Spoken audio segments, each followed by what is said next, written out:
Didn't work. There it goes. Oh, there it goes. There it goes. All right, everybody. It is Roundtable night. How y'all doing? Hope you had a great Monday, day after daylight savings. I am exhausted because it got dark at 3. But I'm excited to be here. I'm excited to talk about some Ronin. Excited that you're all here. Excited that I got my Christmas tree up. And I'm even more excited that Wes is about to punch it.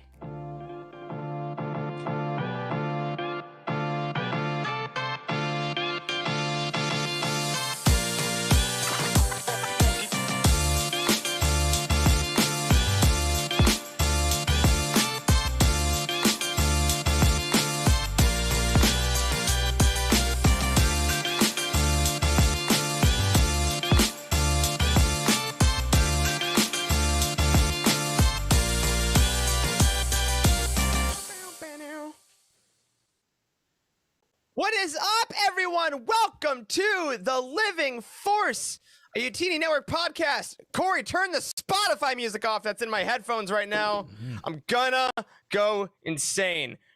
Hi, everyone. I'm one of your hosts, Eric Eilerson, and joining me tonight on a Ronin Roundtable is the full crew plus one fantastic guest. But to start it off, we have the man who finally made his Ethernet work 2 minutes ago, Dr. Corey Helton. Hey, just so we're clear, the music was not in my headphones, so I don't see what the problem really was, personally. What a great way to look at the world, Corey.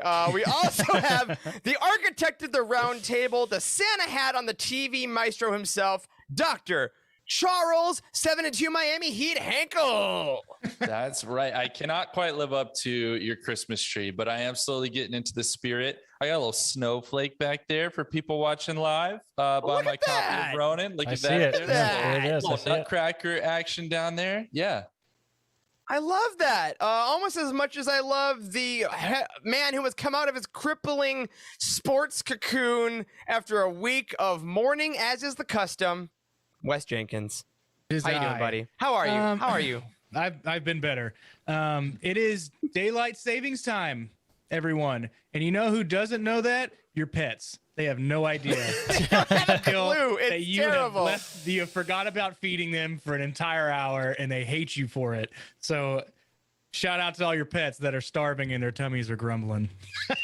Well, I hope that my pets will not be grumbling. They always leave when I do this show because I'm too loud, which means they'll leave again because I'm going to be loud again because I'm very excited for our guest, just an architect of Star Wars, just full stop, and also a wonderful presence in the Utini community. It is the man from Del Rey, the head of the interns, Tom Holler. Welcome. Hey guys, I'm really excited. We're talking about iJedi tonight. No, right? we're not. No, we're not. Yes, we are. Welcome. You brought the book. You're in the right place. Oh my God. I could not resist. You couldn't.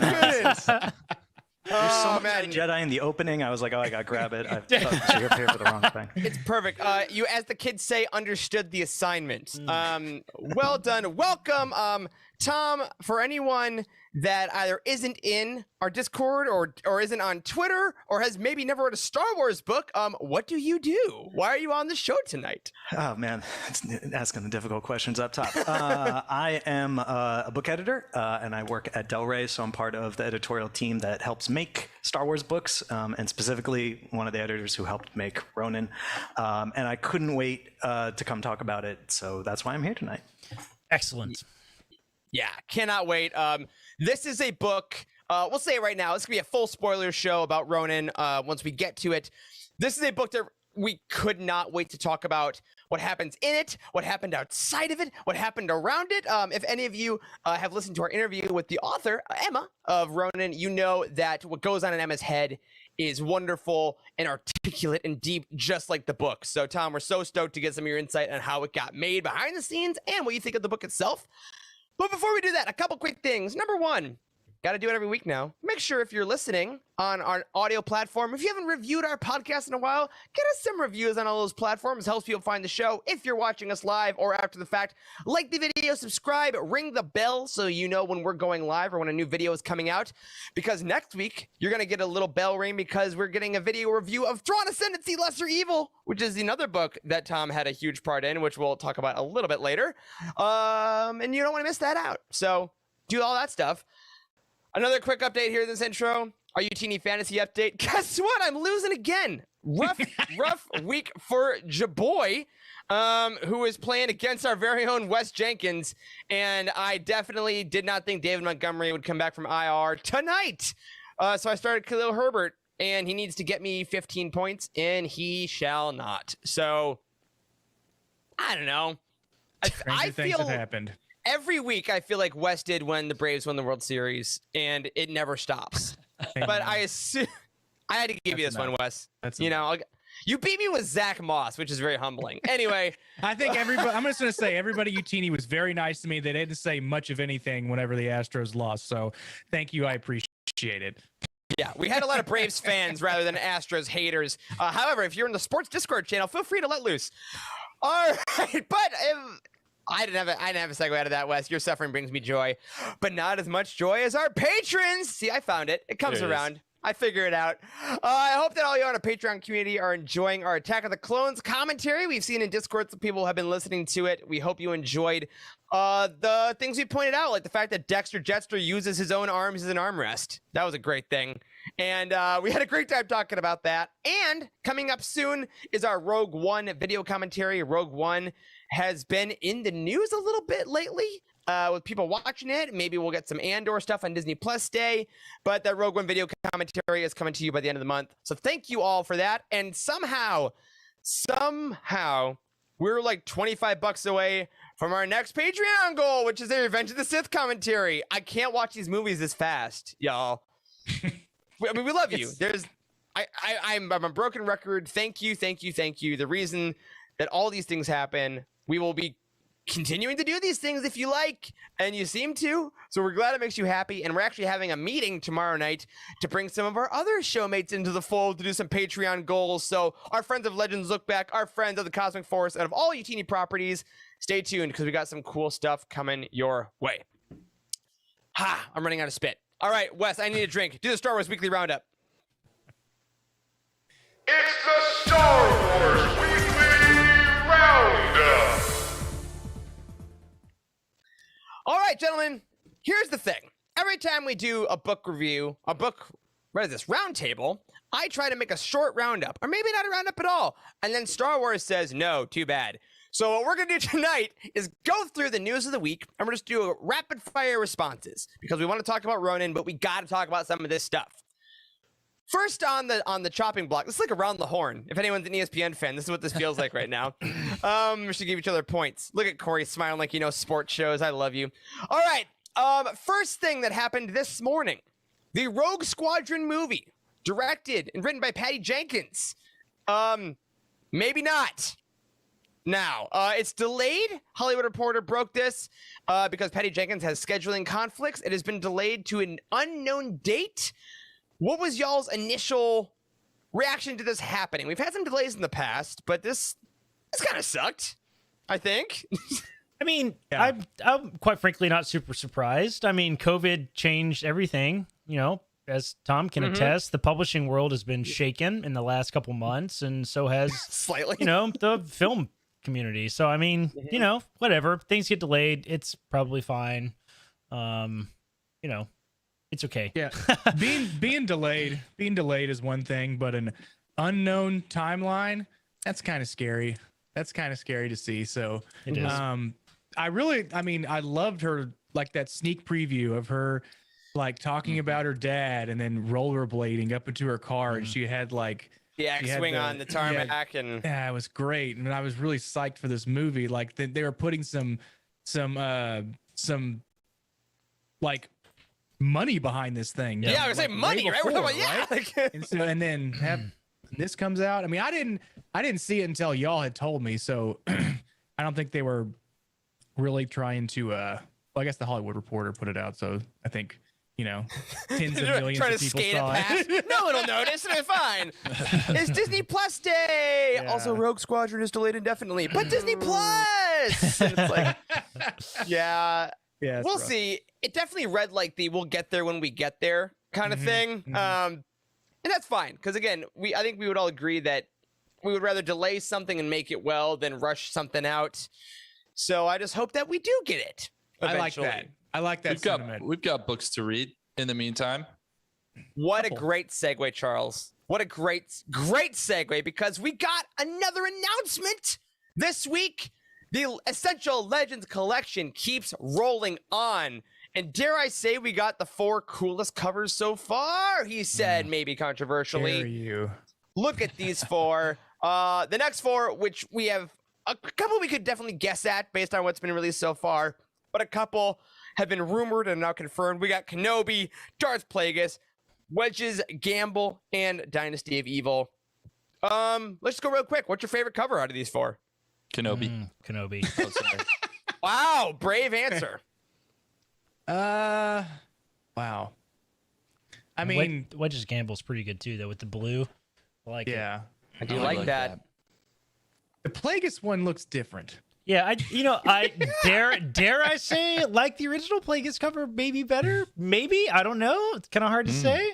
I did a just read great Plagueis cover. though, so I'm happy to have it. Happy to have new and different is always a plus. So Yeah. Dynasty of Evil is new and different.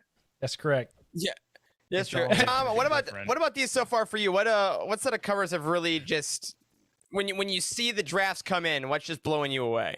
I dig the work that Simon Gunyard did on the Bane series, ending here with Dynasty of Evil. Just the kind of like almost just pencil sketch with like a really reserved use of color on all of them, and just having that face off on this last cover with like those expressions on the 2 characters' faces, like just really awesome, particularly too when you think about the original Bane trilogy covers, and obviously there's that story that the second one had to be done by a different artist because of timing and delays, and so you had this kind of unintentional lack of continuity between those covers, and now having these 3 that are just this like really pure, really kind of visceral design. Yeah, for sure. It's like it is emblematic of everything we're trying to do with the Essential Legends books when we are making a change to a cover. Is like that series is sure. it distilled perfectly. Yeah, absolutely. And I love them because like not only are they uniform obviously in the front, but like when you put all the Legends collection like next to each other on the shelf with the spines, it's just so satisfying. Like the uniformity of it, because that's been the cool thing about New Canon. We have all these different covers, but when you see a trilogy together or when you see a collection together, there's just something about seeing them all line up that's really beautiful. And these are coming, I believe, in April. Yes, in April. So we've said it once, we've said it a million times. Get those pre-orders in. There's still ships in the bay. So pre-order your books. I hear sugar is stuck on the water. Good luck with your ice cream. I don't like that. What do we need sugar in the Christmas time season?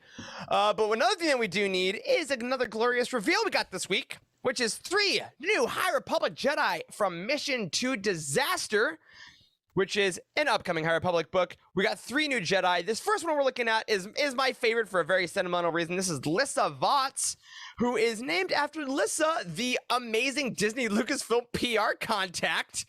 So I've actually emailed Lissa a bunch of times, and when this came out, seeing her realized as a Jedi is dope because no spoilers here. This is my actual dream in life, is to have my name in Star Wars, and Lissa did a lot more work and got there. So For sure. she's awesome. She's a researcher, very much like our boy. If Lissa was a Jedi too, this is how I would picture her, to be frank. Holding an iPad, 100%. She understands it. She's got you covered. That's right. I love that. And then we got, I believe our next picture is Nyla Quinn, this old Twi'lek that is just a wizened Twi'lek, they describe her as, over on Dalna. So I love an old Jedi. I just do. Yeah. They just got something different. They've Yoda seen vibes some for stuff. sure. I do if love you've me got a some old walking Jedi. stick. You got a walking stick, you're okay in my book. There better You're on be Wes's Jedi team. Yeah. Yes. There better be a lightsaber hidden beneath that walking stick. Oh my god, and then she goes, "You would not deprive an old woman of her walking stick." And then she Gandalf's all over the place, and that's it. I would love that. And then, of course, we have the hottest character we've seen in a while. A6 Sparkburn.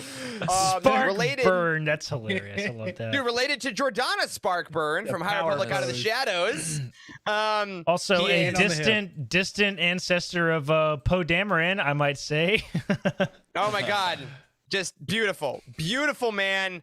Grew up in a Santeca compound, and all those people will be coming again in the next wave of the High Republic. So I just love the character art. I can't believe we're getting so much art in this initiative, and I need this art book when it's ready, eventually. That's but something that we've never seen, right, Eric? We haven't seen Not like on a lot this of art. scale. Yeah, like art of characters that way when books come out, and they're really like, it's like they made it a point to be able to put names to faces through this art and those illustrations. It's great. Yeah. And now, Tom, as far as your side of it with the editing process, are you getting these the concept art going through you guys as well? Is that another department? Like, how does that work behind the scenes? Yeah, it's one of those, like, it's part of like the larger, complicated, interconnected web. So like everybody's seeing like these art pieces like as they kind of come through, and they're informed and built kind of around the same times that a story or a character is being built up a little separately, because that's the domain of the artists and whatnot. So it's all kind of filtering back and forth, and sometimes we'll see like an early version, or like here's the concept one, but it's not quite the pretty clean one that everyone sees. It's like somewhere in the process. Totally. Do you have is there a specific author that especially freaks out when they see their concept art? No, all of them do. That is it's a universal truth that when an author sees concept character art, concept cover art, anything like that, that they have a righteous freak out about it. Absolutely. I just want to be like at a restaurant at another table where an author is at, to just hear like a bowl go flying when they get an email, to be like, oh my god, and then just I'm so happy for them, and I love that these keep happening. So keep your eyes out, y'all. We're gonna get more concept art, and we're absolutely gonna see them more. Can't wait. Another thing that dropped this week, the last thing that dropped this week, is our first excerpt from the book that I desperately wish I had already read by now. It's Queen's Hope by E.K. Johnston, the third in the Padme trilogy. We got our first excerpt that showed us a point of view of both Padme and Anakin. That's right, we got some Anakin point of view in the Clone Wars era, because it's the day of their wedding. It's a really, really beautiful excerpt that kind of goes through both of them and goes through the happy moments. E.K. Johnston talks a lot about that in the lead up to this book, that we don't get to see the happy couple as much because there's a lot of war in the stars.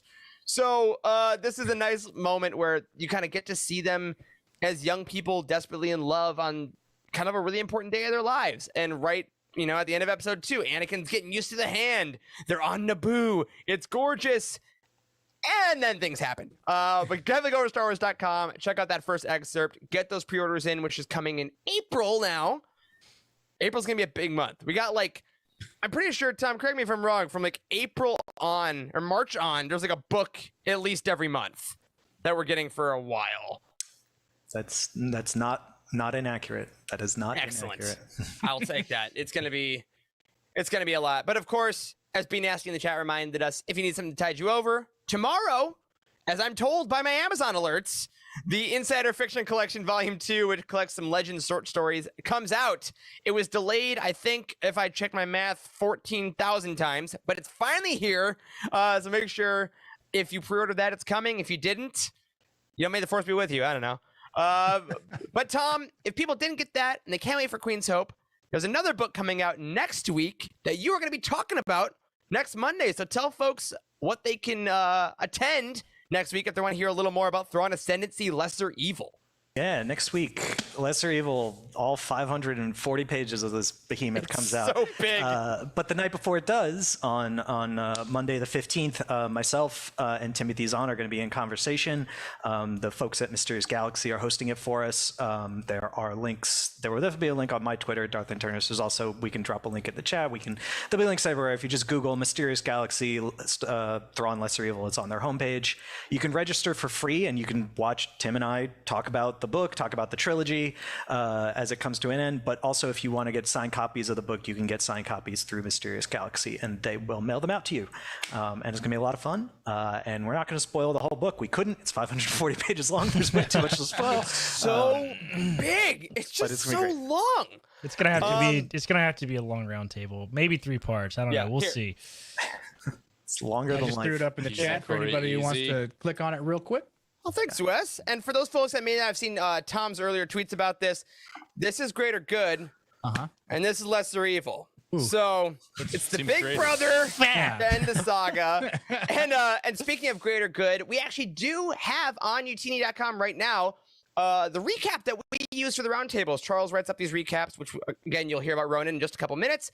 We did put up our recap of Greater Good. So if it is, I don't know, if you've maybe like us read 20 Star Wars books since Greater Good came out and you need a little bit of a recap, we do have that up on the site. We're showing it now, in addition to a link to our first roundtables with Emma when we talked about that. So if you don't have time for a full reread before Lesser Evil next week, if you do, frankly, I want to know what your life is. That sounds great.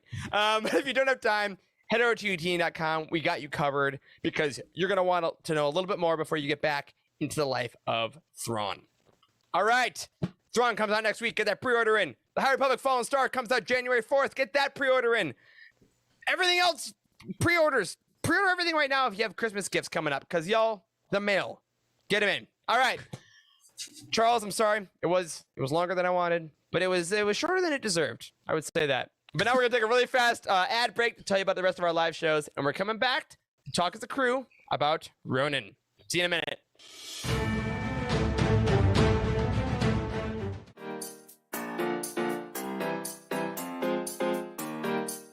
Odd. Like we see a Jedi Knight, Obi-Wan, jousting with a villain made out of bubble gum. Where did he get bubble gum on such short notice? Bubble gum.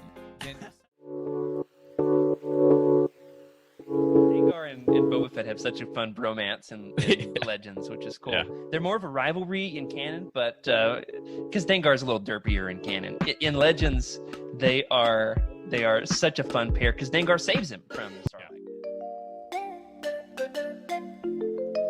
It is kind of heavy with her and her dad's relationship, and they're trying to figure it out, but then they're killing a guy in the bathroom, so it's okay. I want to have something matching. We look like freaking 3D glasses up here, but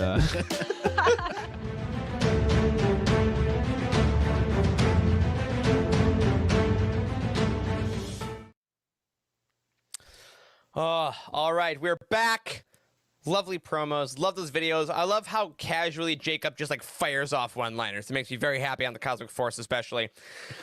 All right, everybody, it's here. It's been a while since we've done a roundtable. We were supposed to have done another one because of cancellations, but here we are. We're ready. I got my new Her Universe #NotASponsor Vision shirt on, which, by the way, if you haven't had any Visions merch, this is a shirt with every single one on it, so you don't have to buy any others. But Charles, it's all you, buddy. Let's talk about Ronin.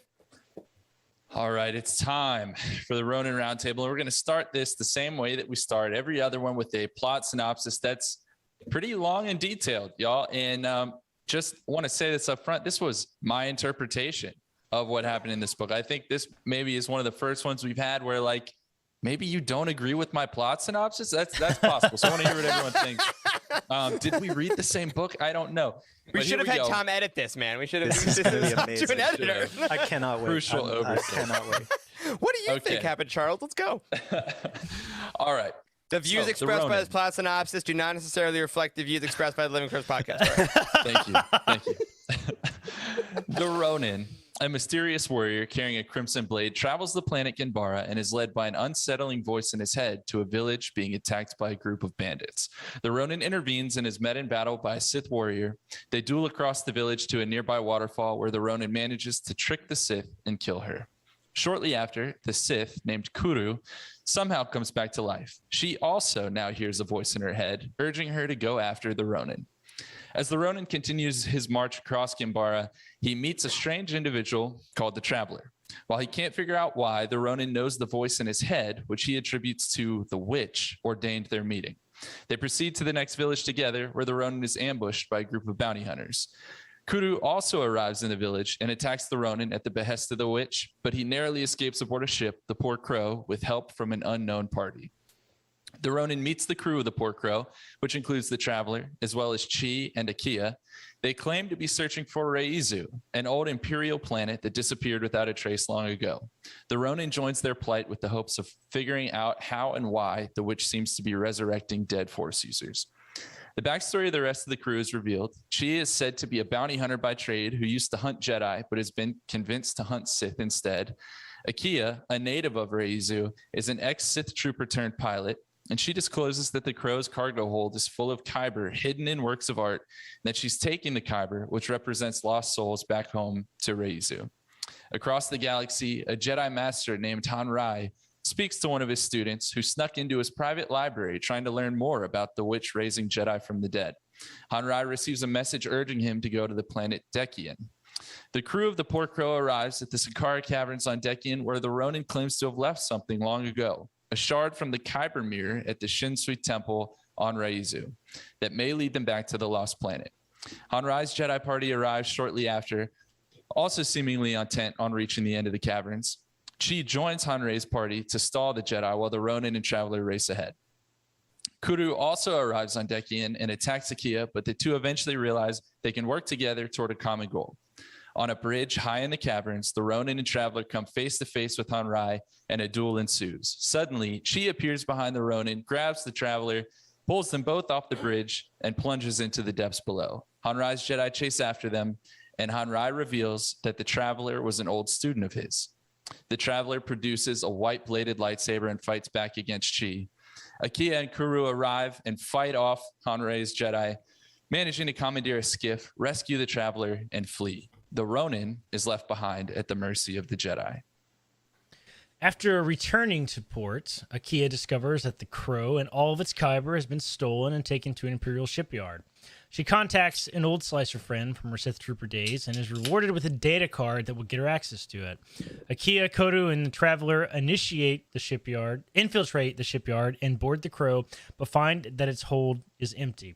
They realize that all the kyber has been taken to Han Rai's dreadnought and decide to stow aboard the Crow as it's transported there. The Ronin is a prisoner aboard Han Rai's dreadnought. Chi divulges her alliance with Han Rai and escorts him to a meeting with her master. Han Rai tells the story of how he discovered the shard from the Kyber mirror in the Sakura caverns long ago and tasked his best student, Itzuna, with using it to discover what happened to Reiitsu. However, his student never returned. Han Rai requests that the Ronin join forces with him to help correct the errors of the ways of the Jedi clans. The Ronin then declines Han Rai's offer and subsequently goes on a ship-wide rampage, ripping apart the dreadnought piece by piece. After arriving on the dreadnought only for it to fall to pieces, the Traveler and Kodu race to find the Ronin. However, Kodu instead finds Chi, leading a group of young Jedi trying to escape from the disintegrating ship. Kodu then decides to help and leads them to safety. The Traveler, or Itzuna, which we now know, arrives in Han Rai's private quarters, and the two come face to face once again. Han Rai implores them to return to his side, but the Traveler refuses.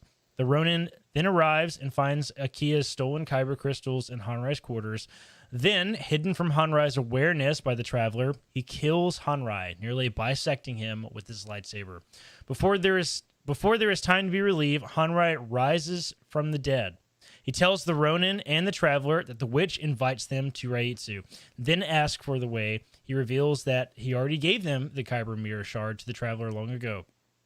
A battle ensues, and Han Rai destroys the Ronin saber by stabbing him through both of his hands, but the Traveler comes to his rescue and stabs Han Rai through the chest. The Traveler helps the Ronin find a way off the ship as it implodes. After regrouping, the two realize that when Han Rai said he gave the kyber shard to the Traveler, he must have meant in their lightsaber. They disassemble the saber and do indeed find the lost kyber shard at its heart. The Ronin touches it and is transported into a vision where he recalls everything that happened on Reiitsu. He relives leading a Sith fleet side by side with the witch to conquer the planet. He and the witch arrive in the Shinsui Temple and the Kyber mirror. The Ronin is shown a horrible vision and in a fit of rage shatters the mirror into 1,000 pieces, though one shard remains lodged in his knuckle. The Ronin speaks to the witch, but she claims she never asked the Ronin to return. He's then transported back to his own reality. After reuniting with the crew of the Poor Crow, the Ronin uses the Kyber shard to guide them through hyperspace to Reiitsu. Once on the ground, the witch tells the Ronin that he must walk the pilgrim's path to find her at the Shinsui Temple. Along the way, the crew is repeatedly ambushed by Sith shades popping in and out of existence, intent on murdering the Ronin. It soon becomes clear that not everyone need to be put in harm's way, so Kia volunteers to stay behind with the endangered Jedi students. She gives her box of recovered kyber crystals to Kuru to carry forward and finish out her task. The Ronin, the Traveler, and Koru fight their way through 7 shrines with increasing difficulty. Koru and the Traveler decide to hold off the amassing demons at the final bridge and let the Ronin go ahead alone. They lure the demons out onto the bridge and then cut its supports, sending them all falling into the abyss. The Traveler barely catches Koru by the arm, keeping her from falling to her death, but the witch's voice tells them to let go. They do, and Koru falls. The Traveler then catches up to the Ronin at the temple, but the doors are closed. They sit together their strength and discuss their journey one last time. Suddenly, the Traveler reveals that he has taken the Ronin's saber without his notice. They ignite it and point it at the Ronin's throat, though it almost seems as if what they're doing is not what they want. They seem to finally come to the realization that the witch may have been whispering to them the entire time. Koru lands in the strange realm where she is repeatedly told by the witch to let go. She's dragged through a portal of some kind from one world into the next and comes to realize that the witch was not responsible for her resurrection. Rather, there is another who is responsible, who the witch also wishes to stop. Koru is again transported and suddenly appears behind the Traveler. She stabs them in the back, but rather than dying, the Traveler morphs into the Kyber shard and comes to rest in the Ronin's hand. The doors of the temple open and the Ronin enters to find the mirror, somehow restored to its former glory. In its reflection, rather than seeing himself or the witch, he finds another, strangely familiar young girl. He realizes that it's his daughter. The Ronin's daughter tells the story of how she came to end up on Reizu. She grew up there after the Ronin betrayed the witch, but the witch also left her, attempting to save Reizu by hiding it away from the rest of the galaxy. The Traveler eventually arrived, sent by Henrai, intent on killing all the Sith who remained, but they instead found and pitied her. They trained her, and she grew strong, but became increasingly obsessed with repairing the shattered Kyber mirror. As she grew at odds with the Traveler over this, she eventually killed them and unintentionally brought them back to life. After realizing her own ability, she then went on to do this for others. The Ronin realizes that the voice in his head was never the witch, but rather his daughter the entire time. The Ronin crosses through the mirror and opens himself for an embrace with his daughter, but she stabs him. He holds onto her and falls backward through the Kyber mirror, once again shattering it. With the mirror destroyed, Reizu is returned to the galaxy with all of its inhabitants restored and barely aware of their 20-year absence. A short time later, the Ronin has settled in the village, along with Chi, Akia, and his daughter Mirahi. The ghosts of Reizu have all disappeared, but with the exception of Koru and the Traveler, who continue to travel and speak with the Ronin. Mirai asks to be trained by the Ronin, and he obliges, realizing that he has been given a new purpose and a new life. Boom. All right. Rather than ask Tom if we got it right, because we're gonna debate that. I don't see how we got it wrong. It's very straightforward. Point A, point B. I have one piece of feedback. Yes, please. You went that entire recap without mentioning Hatroid a single. Oh my God! Yes, I did. Shut it down! Shut it down! You started it off, and on my watch, I just said, "All right, I'm gonna time how long before we get to Hatroid till we get to the star of the show." And I was like, "It's like 5 seconds in. It's like 10 seconds in." The entire time without mentioning Hatroid. Nope. Cheryl, we're so sorry. True. We're so sorry. It is All right, this has been the Living Force, everyone. Thank you for tuning in. We're done. It's been a good run. 137 episodes. That's what the character section is for. We're only going to talk about Hatroid. Okay. Very fair. Very fair.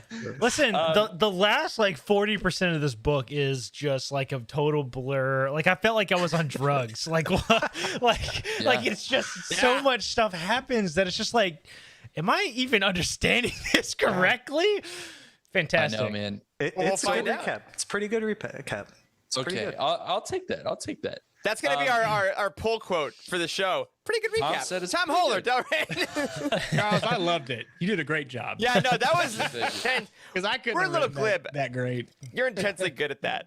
Took you probably like a month to write that, though, right? I mean, how did you interpret all this? This one, it was very important for me to recap each chapter. I wrote one sentence on a chapter as I went. I would never in a million years have been able to just close the book and then do that. There's no way. Right. So all that said, and Tom, obviously you're intimately involved in the creation of this book, so please feel free not to participate in this part. But everyone who wants to, I want to hear how you rate this book on a 1 to 10. You can give some brief thoughts. Don't take up too much time because we got a lot to get through, boys. Wes, Corey. let's go to you first. Okay, so I'm gonna give this a 7.8. Mostly I enjoyed the fact that it was so different than what I've read before. It took me completely out of the normalcy that I've in the redundancy that I usually will get with when I'm reading Star Wars book after book after book. And this one kind of it gave me new vocabulary. It helped me understand. It definitely helped me understand a lot more of like the philosophy and the psychology of Jedi and what they're thinking, rather than like actions and like fight scenes and stuff. So I thought that was great. Okay, awesome. Corey, what do you think? I will actually jump a full point from Wes and give this an 8.8, which is exactly what Utini as a whole gave the book as well. It is. Yeah, you know, I was kind of reflecting a lot on how to even rate this book, and I feel like this is one of the few books that requires like context to give it a proper review, right? Because if I had not known as much as I did know about Emma Mieko Candon after we interviewed her, like if I didn't know like all the backstory and history, and then with the TV show and all that stuff going into this book, I think I maybe would have rated it lower just because it's complex and weird and different. But like, I don't know, there's so much rich culture and history that's associated with this. Like it's one of the most unique Star Wars books to ever be written, and I think that is 100%. that is like hard to argue with. Yeah. Oh, easily. All right, Eric, what do you think? All right. I'm gonna give this a 9.4 for me. Ooh. And it's funny because we've been talking a lot lately behind the scenes about books that you finish and then kind of sit with you and marinate, as well as something that Tom said when we were off air. And this is a book I think that really is emblematic of that feeling, because I read it and I was like, I just poured over each page because the writing is so different. Every page is just full of description and a whole world and stuff. And I finished it, and obviously from that recap you can tell I finished it, and I'm like, okay, I think I know what happened in it. It's like when I watched Tenet for the first time. I'm like, okay, I think so. And then as I've thought about it more, I've thought about this book more than a lot of other Star Wars books I've finished. It just like pops up in my head, and weirdly I'm like, I don't know if the point is the point, if that makes sense. Like at the end of it, I'm like, the journey of reading this book and knowing these characters is such an experience that I feel great giving it a 9.4 and putting it that high, because even though as we talk, I may change my mind about what happened in the book, that's so cool. Like we've never had a Star Wars book that we can do that with, and that's so exciting. So 9.4 happily. Yeah, I had my number in the back of my head before y'all went, so I wouldn't take it away from everyone. I'm giving it a 9.3, so I'm right there with Eric. I really adored this book. It did what I want stories to do, which is it challenged me. It challenged me not only to comprehend what I think the author's telling me, but kind of my own experiences and how that helps me reflect on the experiences of the characters. I love the fact that we're all coming in here and we can actually kind of debate about what happened. Like there is some ambiguity there. There is some leeway to make the experience your own. And there's a lot of freedom in that and challenge in that. And I think this is going to be one of the roundtables that I think is the most important of any book that we've done, just to kind of fully process what happened and how we experienced it. So I'm excited to get into that. Yeah, and I guess if it's not a number review, Charles, I'm gonna throw it. Tom, what is, if you wouldn't, not to say how you'd rate the book, but how would you rate the experience of creating this book, I guess, and how is it different than all the other books you've worked on? This is the hardest book I've ever worked on. Oh man, damn. Yeah, that doesn't surprise me.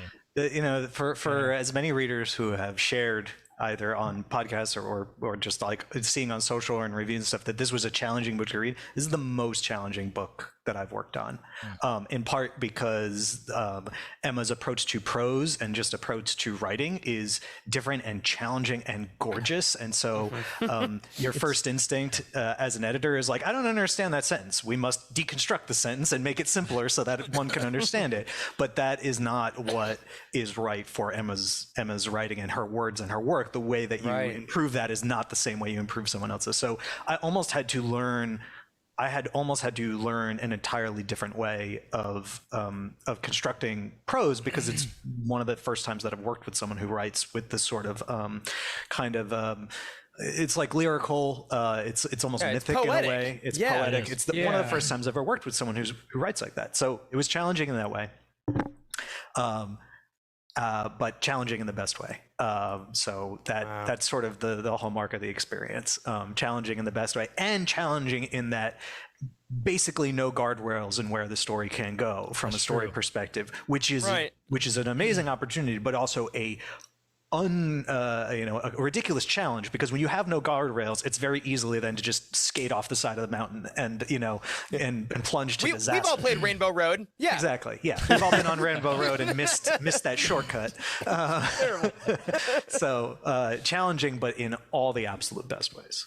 Wow. Yeah, that's a really good point you bring up too with the no guardrails thing. Is that's I assume this is sort of the reference to, it's kind of in between canon and legends, right? It's kind of what you're getting at there. Just that, like, there's no, you as a reader, you can have almost no expectation as to where this story is going when you turn that page from what happens in the duel short. Once we're past that, there's just, you have no way of knowing as a reader where we're going to go.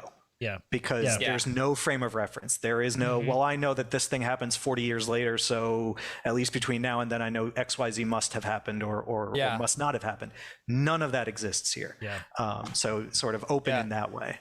Yeah, I find that when the first chapter where it went from the Ronin's perspective to like Koru's perspective, I'm like, cool. So not only can anyone get a chapter, but also the names are different in every chapter. Also, people die and they stay dead, or they don't stay dead. Yeah. Like the Ronin could be in half this book, and then he could die, and then it could be someone else. Like it was, you don't know. Crazy. Yeah, the storytelling, like the way that Emma writes, it's like you say, Tom, like her style of writing is almost academic. Like you kind of have to understand like her background to writing, which she talked about a little bit when we interviewed her, of how her study of Japanese history and all this type of stuff. Like it's clear how much that has influenced her writing style. But then we also have the sort of hard to deny fact that like the book kind of is in its own standalone category, right? Because it's in this weird place that Star Wars Visions, the TV series, is in, of that it's not really canon, it's not really legends, it's kind of like myths. And we had this huge debate recently at UTini about what is this category of books, because this category is like growing a lot, right? We have these myths and fables books now. We have this book, and they're sort of stories within a story, which is a crazy concept to think about a little bit, but is incredibly, incredibly fun, but also really complicated. And I think that could possibly be the biggest drawback to folks that are not as familiar with the backstory, I guess, of this book. Like, I can't imagine picking this up as your first Star Wars book. Like, if that happened, that would be challenging. That would be challenging. Maybe you would love it. I don't know. Maybe give it to someone at Christmas, folks. Listen, one of y'all listeners, viewers, buy this book for someone at Christmas who has never read a Star Wars book. I want to know. I would love that. I'll buy it for my dad, maybe. That'd be fun. I have a sneaking suspicion, actually, that this makes for actually a really good first Star Wars book. Yeah, I was kind of thinking about that while I was reading it, as like particularly if you're like a manga reader or somebody who's really into anime, which those nerd cultures do cross over a good deal with Star Wars. So because here's the thing about it is that putting aside the sort of challenge of the prose, it is not a book that you require no knowledge of Star Wars, even less so than any other book before it. You also sort of don't have to actually even be a quote unquote Star Wars fan, because it sits so separate from the rest of Star Wars. And because it has a sensibility that is both obviously, fully entrenched in, but also apart from Star Wars. So I think that this could actually be a really interesting first Star Wars book for a certain type of reader. If you're the type of person, if you're the type of person who's trying to catalog every moment of time in the galaxy far, far away, maybe this isn't the best as your first Star Wars book. But for a certain group of readers, I think this actually would make for a really compelling very first Star Wars book. I like that a lot. I'm 100% serious though, y'all. If you're buying this for someone as a gift and they don't know Star Wars, I want to know. I'm so interested, because that is be amazing. Let us know. Would love it. To sum all of that up to read this book, we had to unlearn what we have learned, right? Oh, Very good. I've been holding on that's to a that. Star Wars there. Look at you, man. So let's kind of jump into some of these characters and start dissecting them a little bit. And there's really no one better to start with than the Ronin himself. Ronin, right. Yes, not Hatroid yet. The Ronin, aka Grim. Eric, you mentioned that all these characters have several names, so I'll try to provide a couple of those in case we use any different ones. But the Ronin really is quite a mystery from the very first page. But we do kind of slowly get his backstory at several key points throughout the book. And I want to look at those in order. I have a bunch of quotes, but I actually don't want to spend the time to read all of these. So I'm going to do my best to recap in that the Ronin was a young Force sensitive who was adopted into the Jedi clans. It seems like he was a very promising student. He was very powerful in the Force.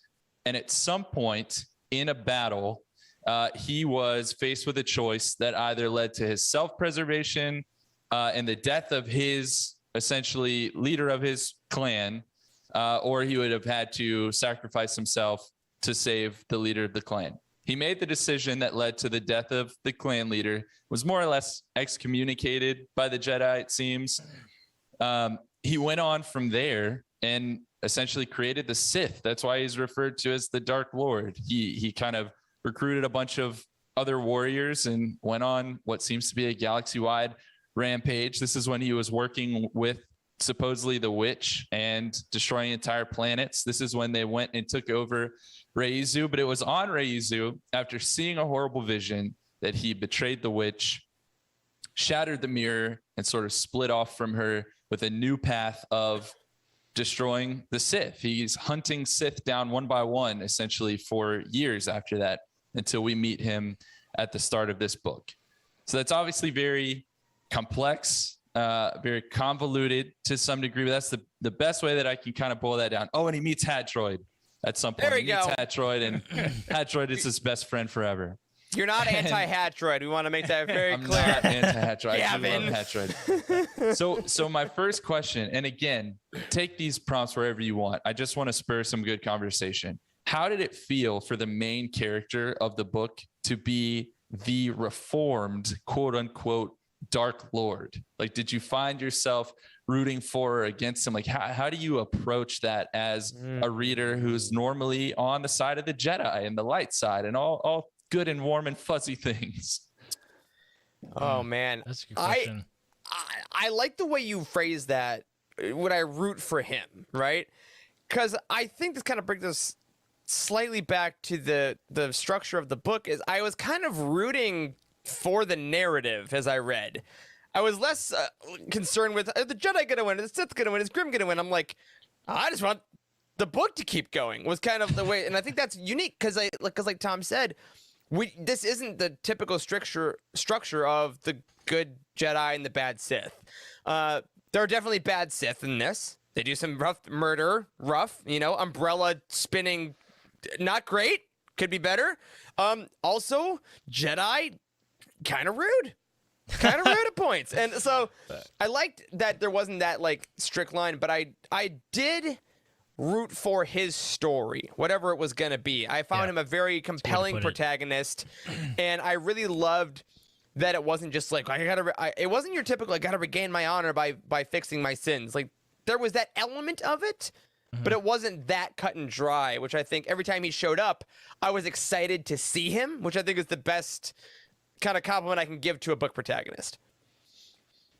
Yeah, I totally agree with that. Like whenever he showed up in the beginning of a chapter, I was like, there he is. He's back. Now I can there he is again. But I mean, yeah, I was That's rooting my boy! for the Sith. As Cedric Diggory's dad would say. And I usually because my sick mind, I would root for the Sith anyways. But in this, I was rooting for the Sith. And then when Hanrai arrived and they were talking about being Jedi, I was like, is that the bad guy? Is this whole thing flip-flop to where now the Jedi are bad and the Sith are good? And that's kind of the way I first took it when I was his reading it. His ship is called a dreadnought. Yeah. That sounds like a bad guy ship. I mean, come on. But it's crazy because what is good and bad even in this story? I What is know, Jedi dude. say? It's like it's not even. I know. Maybe the Jedi are in the wrong. They were like, I did kind of like that this story was sort of almost told from the perspective of the villains a little bit. I would love to ask Emma her perspective on that. Like, this is like. But are they the villains? Like, I don't know. It's hard to say. The Jedi were certainly like depicted as sort of the worst version of what we know as the Jedi in like Legends and canon, right? They're this haughty, arrogant, hierarchical. I don't know. Like it was done well though. I was a big fan of like I found myself rooting for Ronin pretty much the whole book, but I didn't feel like I was rooting for the bad guys. I guess like I don't know. It was weird. Yeah, Tom, how was approaching that from the editing side? Like, did it how did y'all talk about it behind the scenes of like the protagonist more or less is the Dark Lord?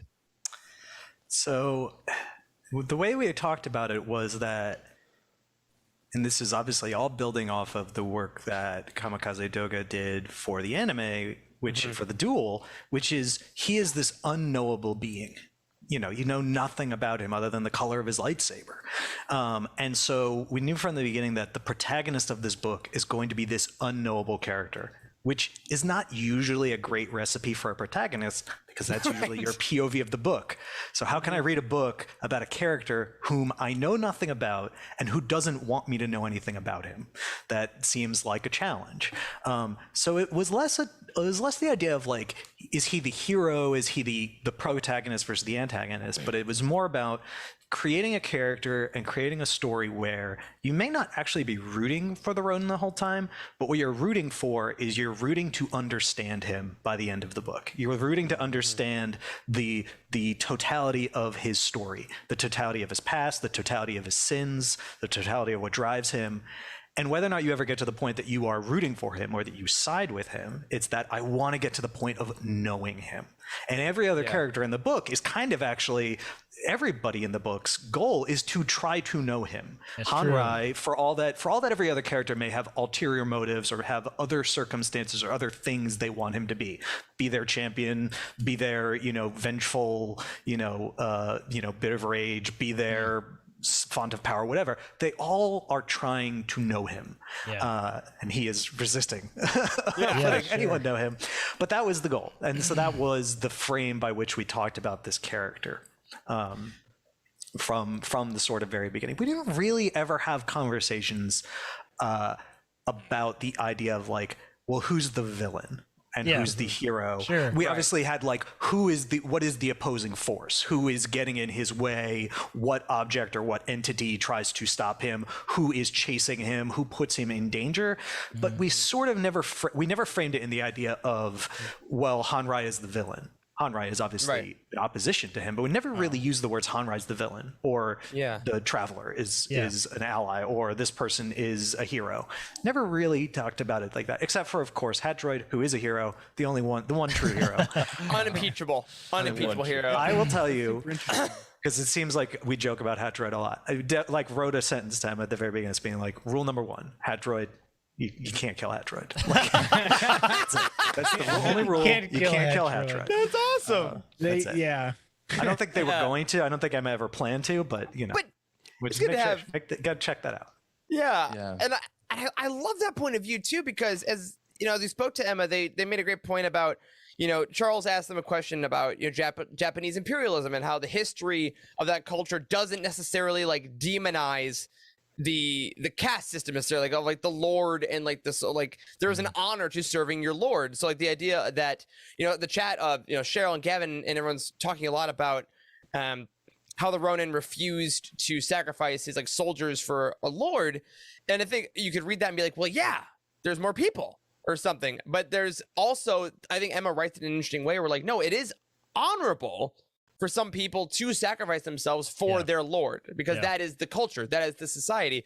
And I'm like, I really loved reading that, because I think for a good point, a lot of Star Wars literature tells you what is good and what is bad. If more people die, that is bad. And if less people die, that is good, which I think is a great lesson that somehow I think some people have forgotten. Anyway, I think that for the most part, less death is good, but I loved the view of it was so more complex in the Ronin's mind. Like, as we went through him, he wasn't just trying to avenge these souls. He wasn't just trying to do one thing. It was all kind of a mystery, and hearing that behind the scenes, you guys were kind of rolling with that as well, makes so much sense. And that's just, it breaks my brain and also reforms it at the same time, which I think it makes this is kind of how I would define this book in a nutshell. Like Kylo Ren's helmet. That's exactly it. Yes. It's really interesting. It's true to hear y'all talking about you're rooting to understand the Ronin. Like, that really resonated with me, but not only to, I think, understand who he is, where he came from, what he's done, but also to understand what makes him tick, right? Like, what's his motivation? And I thought that at one point in the story, that question was posed very well by Hanrai when they're talking on his dreadnought. And he says, why would a man who went to such lengths to protect his own later turn on them? How might you explain that? And that question just, I'm talking, hit me like a ton of bricks. So I don't have a prompt here, guys. Hanrai gave it to me, okay? I want to know, how would you explain that? How do you explain the Ronin's motivations and how he made these crucial decisions that he made in his past? Tom, there's something on your lips there, man. Oh, you're muted. But I think I got you. I want to hear from you guys. Yeah. All right.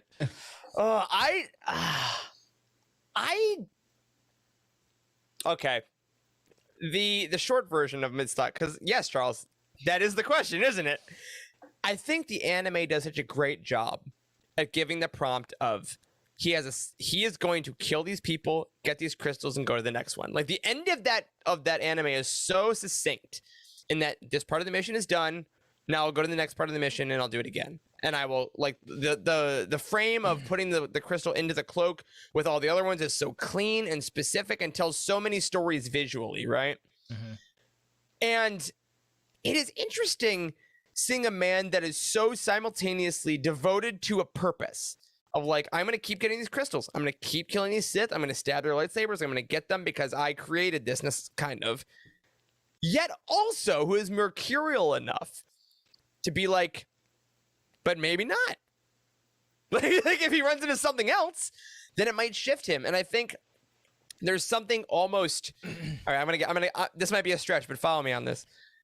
The morality of the Ronin seems to be kind of as flowing as Emma's prose style, and also as the way she describes the Force as water. Like, they all kind of have a similar vibe of, they all kind of feel what's going on, and they kind of travel you on something. The Ronin is not necessarily a straight line. He's going to go through curves. He's going to go around and kind of adapt to situations. Emma's writing isn't going to be the same from page to page. You're going to kind of have to follow it and get along with it. And there's going to be rapids, and there's going to be smooth currents and things like that. And that's exactly how they describe the Force, of, like, the current and the flare, which is I think something we'll get to later, is one of my favorite things in any Star Wars book. But it all has this very flowing nature to it, and the fact that every part of this book is simultaneously part of that flow, I think is part of what made it questionable. Because, I mean, if you're stuck in a river, sometimes you go somewhere you don't know where you're going to go. But us being on the same journey as the Ronin kind of weirdly made me understand what he was doing, because I was on the same literary journey. Which is the straightforward answer to your question, Charles. I hope that yes. that made sense. Not circuitous at all. That's what I got. Yeah, I don't know. I mean, it's like I think we're not really supposed to understand it. I feel like I don't think that even the Ronin really even fully understands it. Like, it's almost like a personal journey where he's trying to atone for his sins, but he doesn't really know what his sins are and also how to atone for them. It's complicated, and he is like, he has this persona of being like this mystery traveler sort of character, but also he's got like a dark secret past, kind of, that he doesn't want to address. I don't know. I mean, but that he's not really hiding either. Yeah, exactly. It's so odd. Ooh, Cheryl and Gavin hit in the chat really nicely. It's trauma. The trauma response is that when you're I can't speak to this nearly as eloquently as most people, but as far as the few things that I know about, if you've gone through as intense trauma, like psychologically, it is hard to find that direct fix because there is something that is broken and there's something that can't be repaired easily, and you're kind of always searching for it. So that's a great point, guys. That was something. Again, I think it's retroactively makes a lot of sense, but I didn't get in my first read. Yeah. Whew. Tom, anything to add to that? I mean, we're essentially asking you to interpret Ronin's character, which is like the whole purpose of this book, and like, Right. Help us understand, Tom. Sure. So you have this character who basically has decided to detach himself from like the greater galaxy and from all of the kind of recursive circular patterns of everything that goes on. It's sort of what causes his first big break when he sees in the mirror that you're basically just perpetuating this endless cycle. You're to borrow the paraphrased line from Game of Thrones, that idea of like the wheel that turns, and Daenerys was like, well, I'll just smash the wheel. Well, it doesn't really work that way, right? Right. So he just nopes out, and he says, nope. And the only thing he can do in a sort of, kind of penance, not really atonement, but in sort of what can I do, is I'm just going to go seek out the remnants of this thing that I was responsible for, and I'm going to remove them. And in doing that, and in only focusing on doing that, I don't have to actually think about or engage with the larger choices that I made. And specifically in the visage of this witch character, who is just sort of telling him, helping guide him from village to village, sort of where he's finding these. I don't ever actually have to reconcile with what happened. I just could go from village to village or town to town or whatever. And it's just this sense of he has so detached himself from what he did, not because he doesn't remember it or anything, but just like isn't going to reckon with it. He has removed himself from it so much that this is all he does is I wander with my droid and I collect kyber crystals, and I'm either going to get another one or I'll get killed. And this is now my journey. This is going to sound weird, but that reminds me like when you're playing a video game and you make a choice and it auto saves. You can't go back, and it's such a hard thing that you just do side quests. So you're like, I'm just gonna farm because I know the next story beat is gonna hurt and the next story beat is gonna be intense. So I'm just gonna grind and I'm just gonna like exist for a bit, and eventually I'll have to reckon with that. So he's like side questing. And there's actually a second question it's actually Hanrai's question, but asked in a different way and in reference to a different item. But it's the same question. Happens early in the book when the witch asks this of the Ronin, but then Koru asks it kind of herself when she's alone, which is, why is he carrying around a broken lightsaber that he could have fixed and he never fixed it? But instead of fixing it, and we know he could have fixed it, he even admits, I could totally fix this. He's a mechanical kind of genius. Instead, he built a scabbard for it. So he just hid it away. He hid away this unyielding, ever burning lightsaber in a sheath rather than fixing it. And why didn't he fix it? He sheathed himself. God, it hurts to think. Listen, so you remember a couple. It's been a long time since we talked about this, but the Jedi Order has got like all these different like areas of expertise that you can go into, right? Like there's like the academic stuff, there's the sort of adventurer stuff. There's all these different areas of the Jedi Order, right? Janitorial. Yes, that's right. They need therapists. That needs to be a new tract that you can go. Can we please? That's all the Jedi need flipping therapy. Let me tell you. There was a Jedi therapist mentioned for the first time in the Rising Storm, and it Really? has a name and everything. And then Tempest Runner obviously is chock full of it. That's right. Yeah. Yeah. Oh my God. And that. So, okay, sorry, I was going to add one sentence on that just because it hits me real hard, and then I want to hear your glorious words because you're so good at these things. I've said it once, I've said it a million times, and I find like a record. Like, I feel like authors so often write for the times in which they are apart, and now seeing this sentiment of hiding your trauma away, you can fix it, but it's easier just to make something and put it back and let it simmer, is so of the moment of the everything that, like, hearing that kind of put out that way and thinking about this book in that way is so intense, because not to be glib at all, but when you were talking about that, when you're saying, oh, he just kind of pulls away from this and kind of checks out, like, in all honesty, the first thing I thought of was like getting off Twitter. Was like that's what it's in the most serious way of like, this is a thing of perpetuating a cycle of I'm up and then I'm down and I'm up and I'm down, and it's intense, and it just keeps going and going and going and going and going, and at some point you hear about these people all the time that just gotta like cut themselves out. Right. And now seeing that he's like, oh, I could have fixed this, but I'm just gonna let this simmer and I will build stuff around it rather than addressing the trauma, and then I'll go do something else, can apply to roughly, if I round down, 35 people I know in real life, including myself. So that is, whoo! I love Star Wars books. It's heavy. Charles? It's super heavy, and I do have to say, after having talked to Emma and knowing all the history, that her crazy path that she's been through personally, it's no wonder that like these sort of themes like come through in her writing so easily. It seems like, I mean, this is heavy hitting stuff, and it's just flows out in the book, and it's all like adjacent to the story. It's not even like really in your face. It's kind of like just there, and you have to decipher it and pick it out and process it. I mean, and there's also sword fights. Yeah, that's the cool thing. Yes, you know, which this also, you know, like you said, this does feel inherently Star Wars. Like the whole book did. Oh yeah. I mean, it feels like it definitely exists in the Star Wars universe with lightsabers and the Force, and like there were some little small changes here and there, but it's centered around like kyber crystals and kyber shards. So that's I mean, that's one of the things that I was thinking about when you said it'd be like a perfect book for somebody who's never read Star Wars before. I think one of their main questions would be, what's a kyber crystal? Why is it so important? Kind of thing. But centering it around that was, I think that was genius. It's because, so like you say, this is inherently Star Wars, like you said, Corey. Yeah. Also, I'm going to say now we should have that saber at Galaxy's Edge. If anyone's listening, the Ronin saber at Doc Ondar's. That'd be great. It doesn't work. Yes. You don't have to pay for the. You don't have to pay for the blade. It doesn't detach. You have to buy the scabbard as well. With the scabbard, it'd be like $700. Like, test me, Corey. Test me. Ask if I'll buy it. Eric would 100% have it. Let's just be honest. So I love everything that y'all said. I couldn't add much more to that.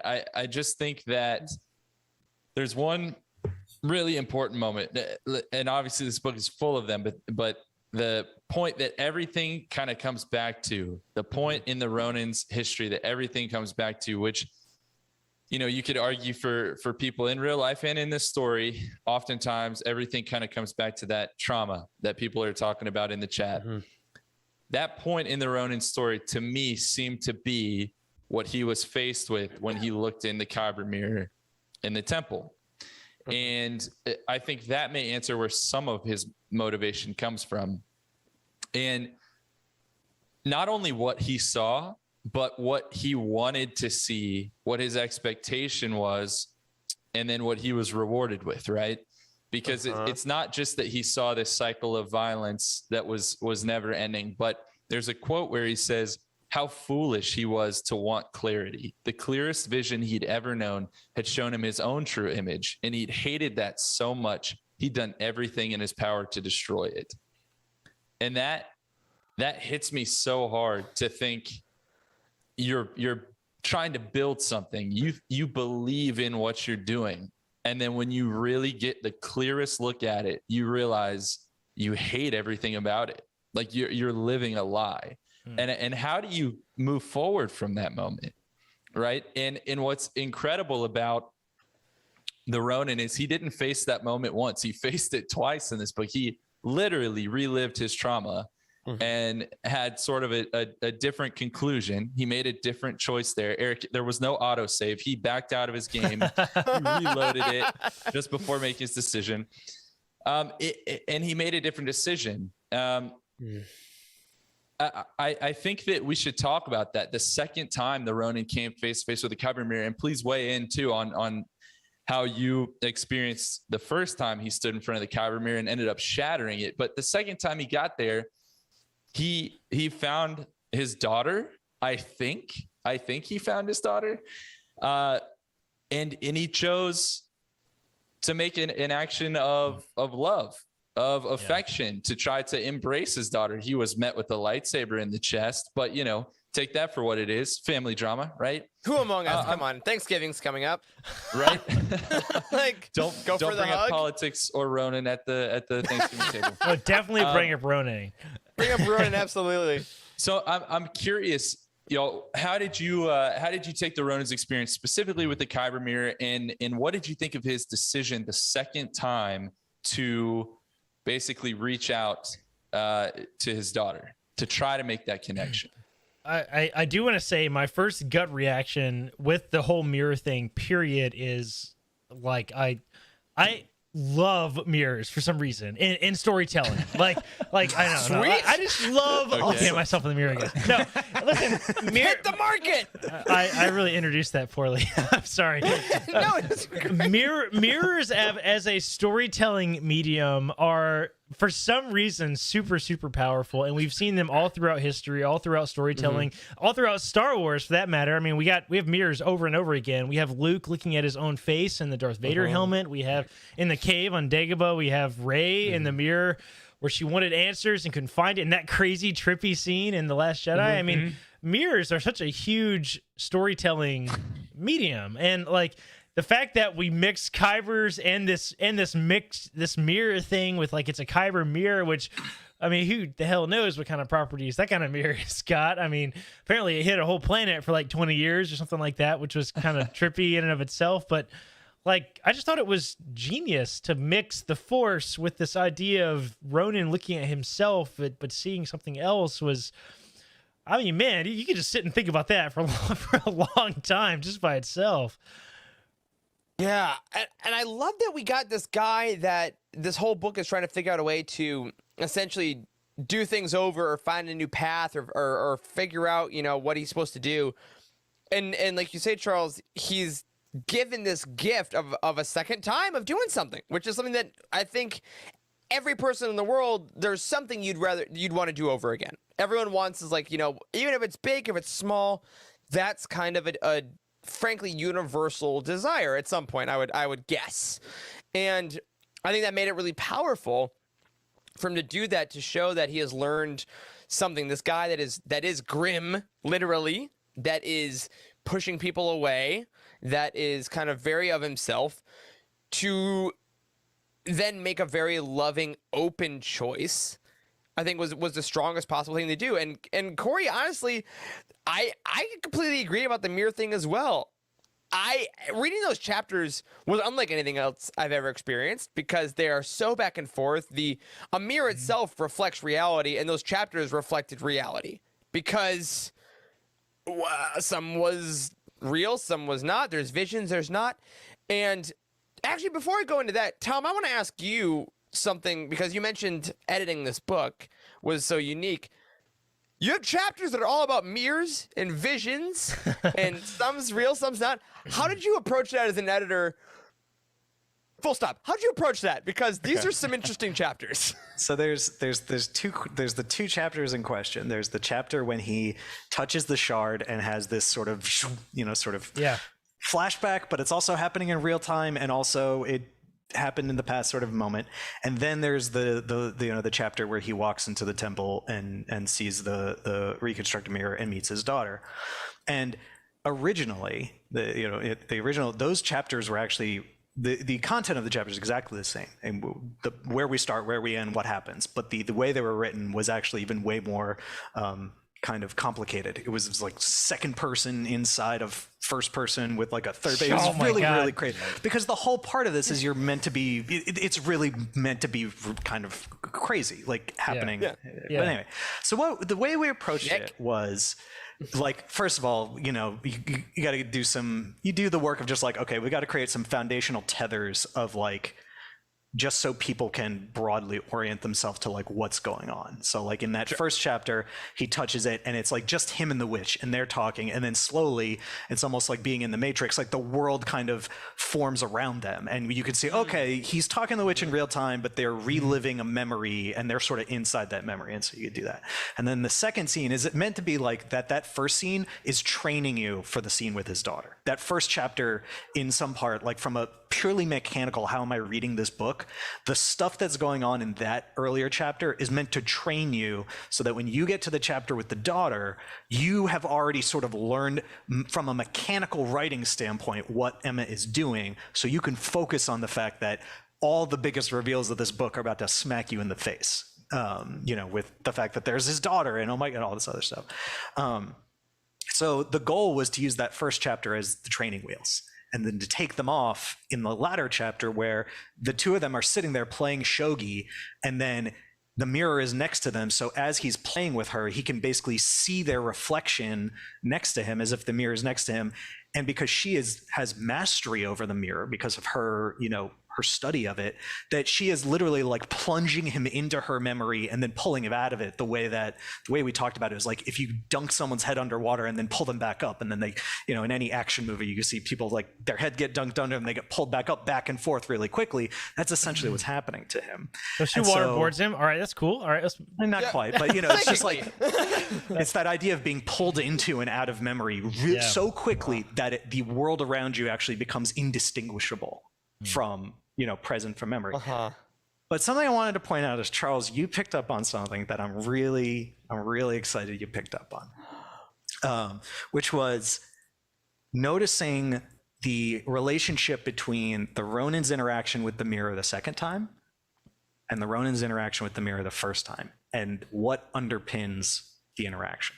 The first time when he meets the mirror and then he destroys it, it's done out of anger, it's done out of hate, it's done out of fear, it's done out of this intense set of negative, painful, violent emotions. The second time the mirror is almost broken, but it doesn't, when we learn that the traveler, Itzuna, tried to do the same thing when they realized what the daughter was starting to do. And that's what led to the fight, which led to their death and then their resurrection. Again, that's a moment of violence, of anger, of fear, of destruction. But as you pointed out, Charles, at the end of the book, when the Ronin embraces his daughter, who has just, stabbed him in the chest with a lightsaber, and pulls her so that they fall into the mirror to break it again, it is done out of love and sacrifice. And I'm glad that you pointed that out, because as we were developing this, we were sort of having this conversation of, we're not necessarily going to explain it, but at least in our own heads, Emma and I should understand, like, mechanically, why does what he does work versus the other times? Like, why does what he does break the curse or whatever? And what we sort of landed on is that, well, it comes back to sort of a fundamental aspect of all Star Wars, which is the sort of ultimate climactic acts that win the day, as desperate as they may be, are ultimately about hope and love and sacrifice. It's Luke throwing away his lightsaber rather than Anakin drawing his lightsaber in hate. And it's this similar moment of, like, because he goes to break the mirror out of this idea of faith and love and sacrifice, that's what makes it work. Not that he probably wouldn't have known that's why it would have worked, but that's ultimately why it ends up working.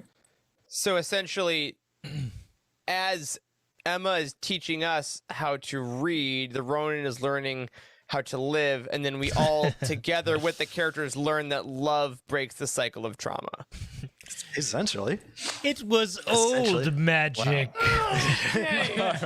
All right, I need to take a lap, man. Not quite, Seriously. but it's I know, man. heavy. This whole book is a mind trip, man. It really is.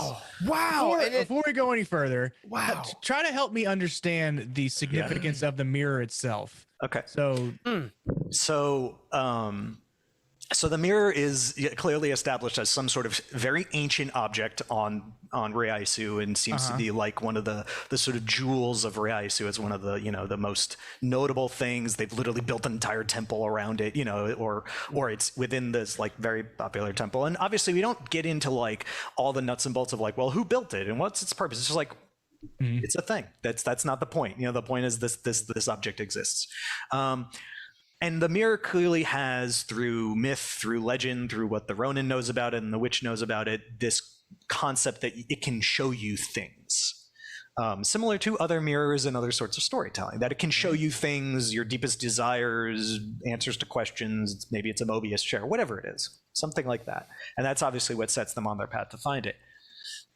And just being made of Kyber, and as we, Kyber and the Force are sort of intrinsically related, that thus it must have this kind of intrinsic power that is related to like a greater part than its whole, that it can reach beyond itself, or it's connected to the world or the planet beyond itself. So that's sort of the importance of the mirror. The rest of it is sort of meant to be left a little bit vague. It is this very powerful object that people use to do things with. So it's not just the mirror that like cursed Raisu. It's the witch and the mirror in concert.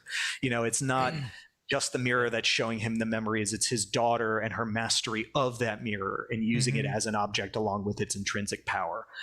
So it's sort of a font as well as a totem, as well as a symbol. It's sort of all of these things like wrapped together. Okay. I know we'll get to this later when we talk about Fox, but like the fact that a shard of the mirror is used as a kyber crystal within a lightsaber, I ascended during that part of the book. Like it was that moment in the Ninth Jedi when we realized that like the kyber crystals change color and length depending on the Jedi, which is one of my favorite moments from Visions.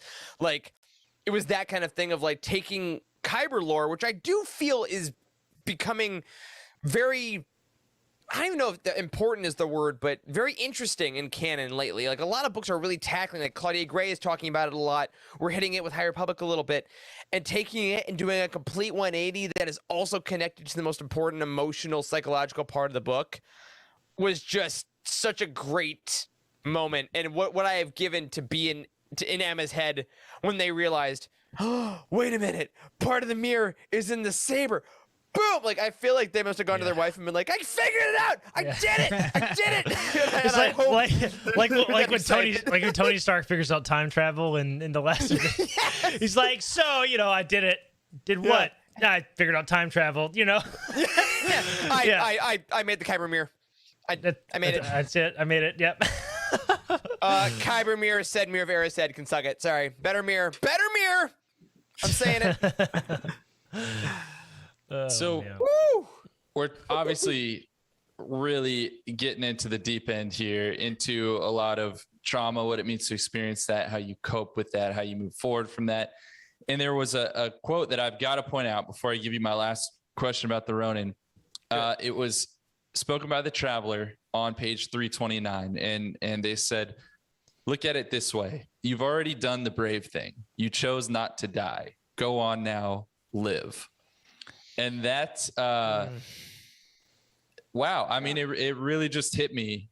And I really reflected on that actually for quite a long time. That was one of the moments I had to put the book aside and just kind of sit with that for a while, to talk about the fact that the choice to live and to continue and to keep going, regardless of everything that's happened, that is the choice. Like that is the brave thing to do. That is, I don't know. There's just so much there that it really got me. And if y'all want to comment on that, you're more than welcome to. But I gotta ask you, can I finish that quote real quick? Because I think the second part of that quote is equally as tough for me and just made me kind of choke up a bit. Because it's "Go on now, live," and it says, "You say that as if it's easy," he muttered. Mm-hmm. And of course it isn't. It might not ever be. They turned over his hand and raised his palm to their lips. How lucky that you needn't live alone. Oh my God. And I think that, I mean, you talk about something that I think every single person needs to hear, especially after these last couple of years. Like, living is hard, and it's harder for a lot of people than it ever has been. And everyone's going to hit those points. But how lucky that you needn't live alone is such a gorgeous sentiment. That needs to be a t-shirt. 100%. We got to contact Jose. That needs to be a t-shirt. And I just think my really quick, like out of book, out of podcast thing. If you're listening to this, if you watch this, I hope that you do feel that sentiment really intensely. That no one is ever alone living through all these hard times. The Ronin can make it through all this stuff. Made it through everything. You can. We all can. And what a beautiful way to describe that in this book. So Yeah. just why that second part of that quote, I think is just amazing. It's very important. I'm glad that you brought that up, and thank you for doing that. And I have to point out, you mentioned earlier, Eric, that we read and we write, or I assume writers write in the context of the world that they know, and they pull things into it. The fact that saying that you needn't live alone, that you say that while putting someone's hands up to your lips, like the one thing that like no one would do right now, right? Like that's such an intimate, close touch. Like in touching someone's face, like right where their mask should be. That's, I don't know, that really hit me. That really hit me. Yeah. Also, we haven't addressed Ronin's weird mechanical jaw thing. Like that's a thing. The prosthetic. Yeah. That is absolutely a nidus for infection. Let's be honest. So there's the medical bit. Yes. My goodness. Well, here's my last kind of sixth sense question, and if you want to weigh in on anything else about the Ronin, now is the time. Obviously, there's a reason that the Ronin could hear this voice throughout the whole story, right? Because it's his daughter. So that part checks out. But do you think it's possible that Ronin was not the only living person that could hear that voice, but that he had actually died somewhere along the way and was resurrected? Ooh, I never want to play Tom in poker. I'll tell you that much. I was looking for it. Not a flinch, not nothing. Oh man. I will just say my quick piece because I want to hear y'all. Mine's easy. I do feel like there's an 70% possibility that he was resurrected before this book started. It's not guaranteed, but I love that being a possibility. That thought has never occurred to me literally until just now. So congratulations, Charles. You're so good at that. I kind of thought it along the way too. I mean, just when I was like 3/4 of the way through here, I was like, "This is the Night King. This witch is resurrecting dead people." And then at the end of the book, I was like, "Nope, not the Night King. Ruined it for me." But yeah, I mean, just reading that question, Charles. I mean, yeah, he had to have been resurrected. He's already dead, and he was resurrected. It would just make so much sense that he was the whole time, but we weren't told it. Maybe. Tom. This is how I answer this. Tom?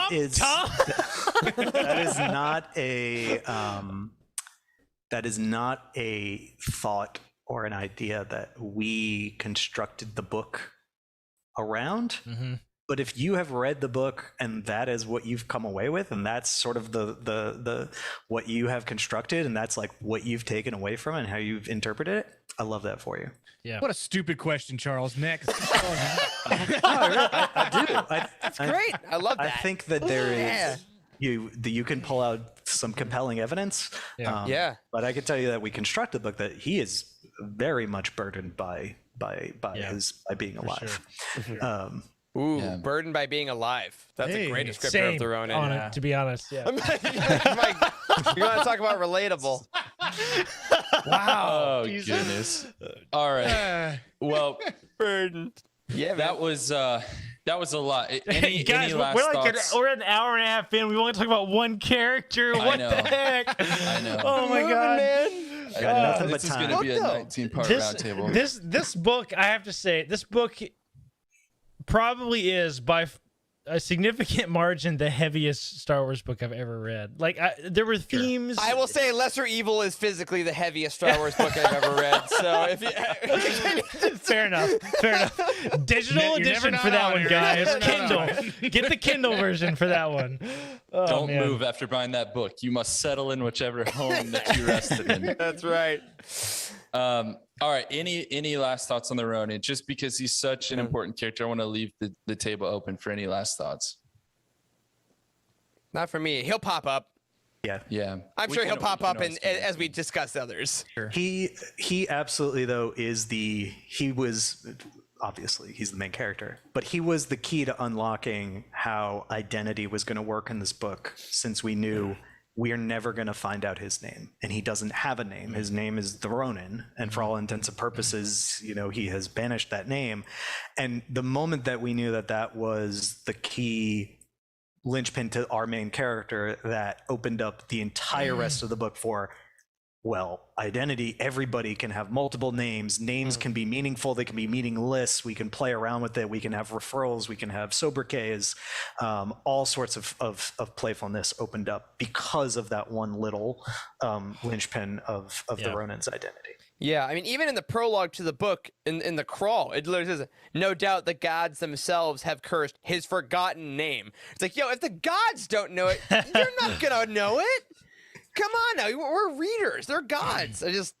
Oh God, what a good crawl. Tom, I wanted to ask, what was the sort of timeline of this story's production in association with the TV show? Had the TV show been done first, or had this been done first? Or were they kind of all happening at the same time? I mean, can you tell us anything about that? Yeah, I mean, this was developed as the short was coming together, because we chose it from, we knew after hearing about what the Visions project was going to be, we're like, oh my God, this is really exciting. This would be perfect. We should absolutely do a book related to one of the shorts. And so we looked at all of them, and they were in various stages of development. All of them at least had some form of like a first script or some concept art, or even very early sort of animatic animation or rough animation. And so in looking through all that, that's how we settled on the duel. And so then as the duel continued to develop, we were developing the story in concert. And, obviously things always get tweaked and changed a little bit, but because the duel is so sort of economical in its story, like the actual bones of the story itself, they didn't suddenly be like, oh, there's like 16 more characters in this, or like, oh, the main character is not this character. Nothing else really changed. It was really just a progression of the visual style and the visual aesthetic. So it was relatively early with that, but that's when we chose the duel really early on. Emma came aboard after we had chosen the duel, and once we had decided that, we thought the duel would make for, honestly, any of them would have made. You could have made a book prequel or a sequel for any of them. It's not like there was a bad choice here. This was the one we chose, in large part because we watched it and I was like, well, there's this interesting thing going on in the duel that's not going on in any of the other stories, which is in every other story, the main character, the events of the story are a linchpin moment for the main character in that story. They're the call to destiny, the moment when destiny turns, their great victory, their great defeat, whatever it is. Except for the duel. In the duel, the events of the duel matter to every character in that story except the Ronin. The Ronin's like, today's Tuesday. I don't care. Doesn't bother to me. I'm just trying to walk from here to here. And so it was immediately apparent to us, being like, well, why doesn't he care? Like, why is this a boring day to this dude? What the heck? What isn't a boring day to this guy? What's going on with him? And it obviously also just has the literal sort of like Bill Bixby, the Hulk story inertia of like he leaves and walks away into the, down the road to the next town. So that's what informed choosing this one. But yeah, they were sort of developed in tandem with one another. Interesting. That's cool. Also, Tatooine Rhapsody Hive, I see you. Like there's we couldn't have I don't know, we were going to come up with better music. We would have had to I know, like an entire album. Maybe it's a visual album. That's got to be a Tatooine Rhapsody. Put it on Tidal and it's an exclusive. I want to watch like an in-universe behind the scenes documentary following them on tour. That's what I want. This is Spinal Tap of Tatooine Rhapsody. Yes, Tom. Yes. Love it. All right. So now that we're past the Ronin, for now, we're for sure going to come back. I want to kind of take the more abbreviated approach with some of these characters we've done in the past. I'll give you a few quotes. I'll give you one prompt, and then take it wherever you want. But we got to talk about the Traveler. We talked about the Ronin. I feel like we have to talk about the Traveler. They're almost two sides of the same coin in some ways. And so we're talking about the Traveler, a.k.a. Fox, a.k.a. Idzuna. And the Ronin, earlier in the book, in reference to the Traveler, thinks this: the voice had only ever directed him towards Sith warriors who would have gladly murdered him if he hadn't murdered them first. The sole exception to the pattern sat across from him. So Idzuna was the sole exception to that pattern. he thinks. On page 291, Kuru thinks if something needed to be done about Fox, the old man would know it before she did. That was, if she could trust the old man to deploy his mercilessness on Fox. He was undeniably weak when it came to them, hobbled by an affection, a dependence. So the Traveler is another character who's shrouded in mystery, haunted by this trail of betrayal. They left Hanrai's clan. They trained at Mirahi, but then fought against her, or was ultimately killed by her, came back, returned to Hanrai, killed him to save the Ronin, let Kuru fall in the abyss outside of the temple, hold a lightsaber to the Ronin's throat seconds after caressing his face. I'm curious, if you remove the witch from the equation, who is the Traveler? What is the Traveler's motivation? Whose side were they on without the influence of the witch? I know it's a big question, but there it is. The side of being awesome. Yeah. I think. Listen, we've talked about the concept of gray Jedi being kind of a dumb concept, I think, in the past, like on the show, and like how it's got flaws from a storytelling perspective and blah blah blah. But like the Traveler is the most neutral character I've ever seen in any book, literally ever. Like whose side are they on? I have no idea. Who cares? Like that's kind of how I feel. They have a white lightsaber, for crying out loud. I mean, come on. Yeah, very much Orla Jorini vibes. Yeah. Yeah. The fact that the representation, right? Like, I mean, they them pronouns, like they're a non-binary masked character. Like, they are who they are. They'll tell you what you need to know. I will be honest though, I'm still not through with it, but I'd watched a decent amount of Demon Slayer before reading this book, and if anyone has watched that anime, there are characters in fox masks, and that jump around with swords, and it 100% colored my idea of this character because they're also very, very mysterious, which was dope. Watch Demon Slayer on Netflix. # not a sponsor. But I think, to answer your question, Charles, it's not about anime at this point. I agree with Corey. I think the Fox, the Traveler, Izuna has been on the side of the Jedi, didn't care for it. Has seen the side of the Sith, didn't care for it. Is on the side of, you know what? I know what's right, and I'm going to do that. Right. And I think that'll defend my days. And you know what? Most importantly, they're on the side of cats. Yeah. And I think Cheryl put the quote in the chat, was it? Had the best retort to a lightsaber at your throat. I am holding a cat. Yeah. I'm like, yeah, how dare you? Like, just really great care about what's going on. And also probably the most adaptable character to the situation. Like, if I'm in trouble, I want the Traveler by my side because Fox knows what to do, is not really shaken by a whole lot, and never thinks they know an absolute truth if there is new information to be learned. And I think that's a great characteristic. Like, only Sith deal in absolutes, right? So I think that Fox is always willing to hear out more, always willing to change their mind if something better comes along, because, you know, they want to be open to it. And I really dig that about them. When I was reading, I was flip-flopping back and forth because I was trying to read into it too much. And I would, like, in the beginning, I was like, oh, the Traveler's bad. And then I kept reading into it. I was like, no, Traveler is good. And I kept flip-flopping back and forth. Yeah. Because I couldn't figure it out. And then when this question came up, I was like, well, what's the right answer? This has been pissing me off for the past 11 days I've been reading this book. And then I couldn't. So I'm glad that this was a question that neutral isn't a good. I don't like that answer. I don't like neutral. Yeah. Tom, I'd love to hear if you have any behind the scenes tidbits about this character and this development. Because the Traveler, actually, for the most part, with one exception that we'll probably discuss, every character was more or less like fully formed from like the very first conversations Emma and I had about what this story might become. Like, just every single one of them was sort of what we talked about that very first time, and what ended up on the page, exactly what we talked about. Wow. And in the case of the Traveler, they're meant to be obviously a character who we literally change up the prose of the story for. They talk to you in first person, like we have a storyteller, you know, who better to make sense of the most wrong thing in the world than a storyteller. I think is a quote from the book. Wow.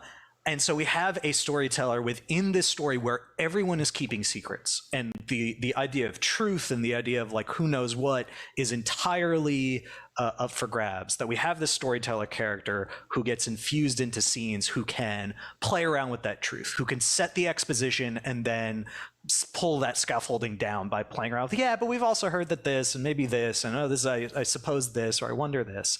But the reason why I think that they present such a challenge in terms of whose side are they on is because they, the Ronin's on a journey of redemption, atonement, penance, whatever.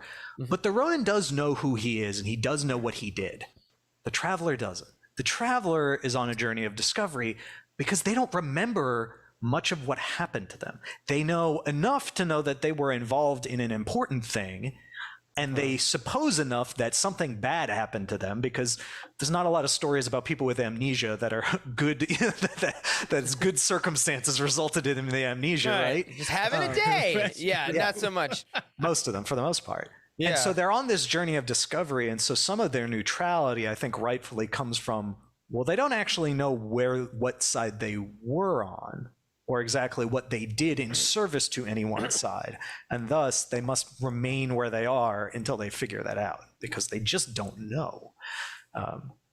Other than their sort of those gut emotional feelings. Like, they know, like, I'm not a Jedi. They know, like, no, I'm not down with that. And they know they're not a Sith. They're like, I'm not down with that either. But that's sort of why. It's that hole in the middle of them. That's a really interesting thing you bring up too, because we talked so much about trauma and we talked about so many medical things with Emma when she was on the podcast. And what you're talking about is it because he was like killed and resurrected, or is it actually like dissociative amnesia, which is like a real response that people have in real life to trauma? Like, was that an example of that in this novel? And I'm curious, Tom, I know we've kept you here a really long time, but you mentioned early conversations about these characters with Emma. And I would really love to hear more about that, because here I am, the uneducated one maybe in this conversation, but I'm thinking authors come forward with a story and y'all help, tweak little things, obviously edit the book. But I had always just kind of assumed they come forward with like very full formed ideas and all these things. And you mentioned kind of working with her through exactly who these characters were. Can you tell us any more about that whole experience and that partnership?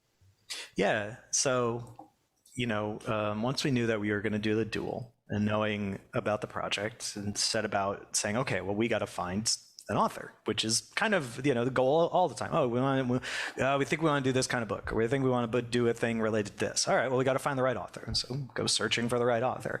And it brought me to Emma by way of her wonderful agent, who shared with me this piece of their manuscript that was on submission, that hadn't yet been sold and was on submission. And I read it, and I got through a couple pages, and I was like, this is it. This is our author. Just knew it, from the words that were on the page. Just knew it from the way they were constructing story, the way that they were writing, their voice, and from the other bits that I knew about them as far as their writing sensibilities, what they were interested in, all of that, some of their background. I said, okay, this is our person. And The Archive Undying, 2023. Pre-order. Exactly. That's the book that got Emma the Star Wars. Is The Archive Undying, and when you read it, you will understand. Like, you will just understand. It's the only way I could put it. And so after showing, giving Emma the script to the duel, and we were both watching this very early, like, kind of, I think, like T-pose animatic, where everyone sort of moves like, most people don't even move. Sometimes like the concept art just kind of floats through the frame, because it's just, it's all placement, it's all floor placement. It's so idea.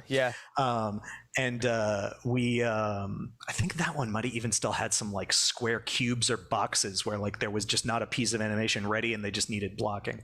But anyway, after that, it was, this is the beginning of the story. What happens next? And it was just this iterative. They went away and came back with this outline that was like, well, here's the characters. We both talked about right from the beginning, like, well, what if the bandit's not dead? Like, what if they're not dead?